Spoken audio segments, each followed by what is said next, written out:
With Halloween just a bit more than a month away, Jack Black's new flick is already getting moviegoers in the spooky spirit. Here's Matt Perrin's review of A House with the Clock. Welcome to another Monday. I think it's fair to say that this weekend's box office was abysmal. I was all set to go see Life Itself, thinking that with that cast it may be a sleeper for the Oscars. Then I saw that it only had 13% on Rotten Tomatoes, so I had to reevaluate. I've skipped Goosebumps and Jumanji, so I felt like I kind of owed Jack Black a go with his newest film, which did take #1 at the box office.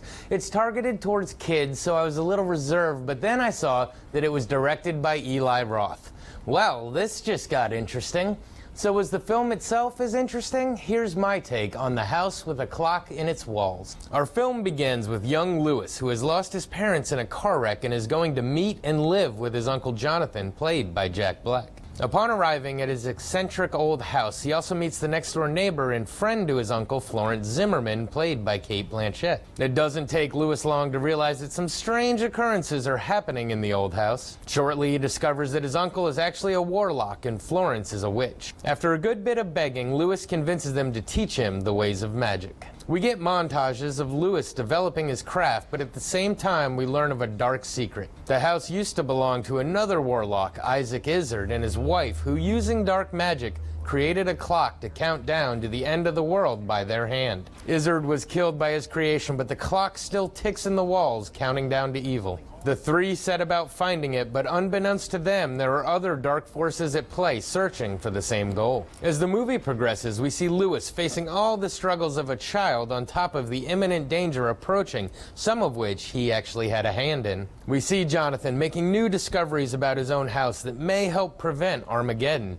That is, unless the new threat is able to succeed in blocking his progress. Our three heroes must work together to save humanity, all while having to save themselves as well. We as the audience wait to see exactly how this is going to play out, just hoping that since this is in fact a kids movie, that it isn't going to get too dark. So, what to say about this one? Like I said earlier, I became incredibly curious when I found out that Eli Roth was directing this. Known best for directing Cabin Fever and the Hostel films, I was wondering how exactly he was going to transform into directing a kids movie.